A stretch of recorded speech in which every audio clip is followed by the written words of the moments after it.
Bogus फवारणी औषधामुळे शेतकऱ्यांचे लाखोंचे नुकसान, कृषी विभागाचे मात्र साफ दुर्लक्ष। नंदुरबार जिल्ह्यातील शहादा तालुक्यातील कवळीथ परिसरात बोगस फवारणी औषधामुळे 3 एकर मिरची पिकाचे मोठे नुकसान झाले आहे।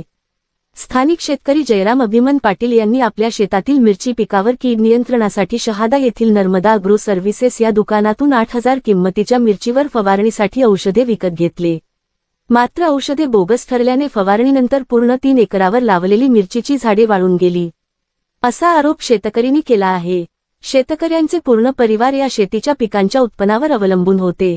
कर्ज काढून मिरची लागवड केली असून पूर्ण भरपाई मिळावी अशी मागणी होत आहे।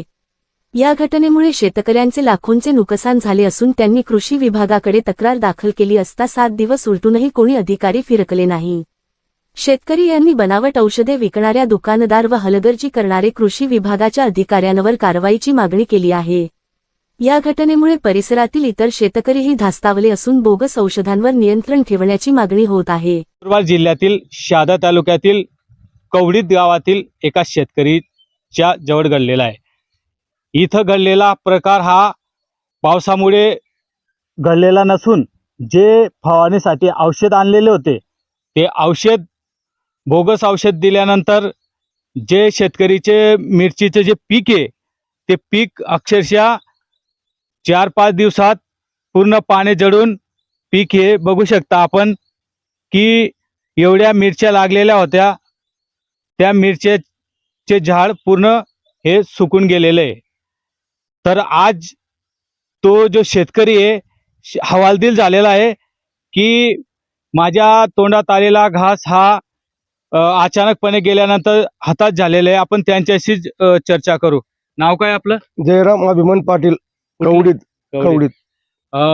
तर हा प्रकार जो झालेला आहे हा कसा झालेला आहे सुरुवातीपासून सांगा। प्रकार असा झाला, दुकानवाल्याला मी शहाद्याहून म्हणजे शहाद्याला गेलो होतो, त्याने पहिल्यांदा पण मला औषधी दिली। मग शहाद्याहून तो म्हणे मी येतो म्हणे शेतात, मी बघतो मग तुम्हाला औषधी देतो म्हणे। मग त्याने बघितलं शेत, 100% मिरची मी सुधरून देऊ असं सांगून मी त्याच्यासोबत गेलो शहाद्याला। 8,000ची औषधी घेतली। औषधी घेतल्यानंतर दुसऱ्या तिसऱ्या दिवशी मारली आणि दुसऱ्या तिसऱ्या दिवशी पूर्ण मिरची जळाली। मग त्याला सांगितलं मी फोन करून, म्हटलं बाबा मिरची माझी असं जळाली म्हटलं। त्याने मला बहाणा काय सांगितला, मी म्हणे मौतमध्ये गेलोय, मौतामध्ये गेलोय सांगून 5-6 दिवसपर्यंत तो काही आलाच नाही शेतापर्यंत बघायला। आतापर्यंत किती खर्च झालेला असेल? आतापर्यंत माझ्या 3.5 ते 4 लाख रुपये मिरचीला टोटल खर्च झालेला आहे। आणि पैसे कुठून आणले होते आपण? पैसे मी व्याजाने फायनान्स मधून बाकीचे काढले, माझे मुलींचे सोनं पण मोडलेलं आहे, परत राहून मी गावातले पण 1-2 महिलाचं पण सोनं मोडलेलं आहे, असं इकडून तिकडून सगळं हे केलेलं आहे। तुम्ही कृषी विभागाला संपर्क साधला का? कृषी विभागाकडे गेलो, त्यांनी पण मला 4-5-8 दिवस पर्यंत काही लक्ष दिलं नाही। तुमची मागणी काय? मला तर माझी मागणी अशी आहे, माझं जेवढी नुकसान झालेली आहे त्याचे मला पूर्ण भरपाई भेटायला पाहिजे। नाही भेटले तर मी माझ्या जीवाचं काही पण कमी जास्त करून घेऊ। माझे मुलं बाळ याच्यावर राहतील। ते जो संबंधित दुकानदार आहे त्याच्यावर बी कारवाई व्हायला पाहिजे, माझं म्हणणं असं आहे। आणि जे कृषी विभाग आहे यांच्यावर बी काहीतरी कारवाई व्हायला पाहिजे। हे टाळाटाळ करताय। माझ्या गरीब माणसाचं भरपूर आतोनात नुकसान झालं। माझ्या काही घरचं शेत नाही आहे, बाळ्यात तत्वाने शेत आहे माझ्याकडे। हो, मला दुसरा पर्याय कुठलाच नाही, याच्याशिवाय मला भरपाई नाही मिळाली तर मला पर्याय औषध पिण्यासाठी दुसरा पर्याय कुठलाच नाही मला। आणि जवळजवळ माझे तर 4-5 लाखाचं उत्पन्न गेलं, 3.5-4 लाख रुपये खर्च झाला। एका एकरामधून 4-5 लाख तर जवळजवळ काढू शकतो ना मी मिरचीमध्ये। आज माझ्या गावात किती लोकांची माझ्या शेजारी मिरची आहे, त्यांचे कोणाचं काही झालं नाही।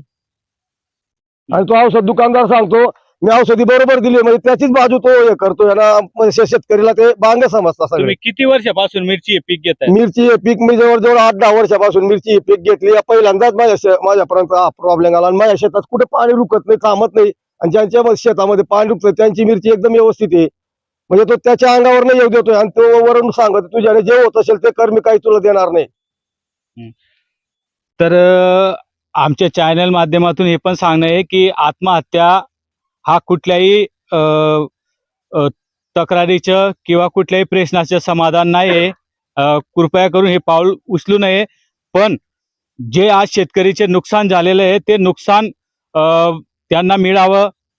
तात्पर्य जे कृषी विभागाचे अधिकारी त्यांनी पंचनामा करावा आणि संबंधित जे औषध दिलेले दुकानदार आहेत त्यांच्यावर गुन्हा दाखल करावी, जेणेकरून आज जे शेतकरी आहेत कवडीचे त्यांना जी भरपाई होती ती भरपाई मिळावी, जेणेकरून त्यांनी जे कर्ज काढलेले आहे, जे कुठून काही पैसा आलेला आहे तो पैसा त्यांनी परतफेड व्हायला पाहिजे अशी अपेक्षा करतो. SMTV मराठीसाठी संजय मोहिते, शहादा.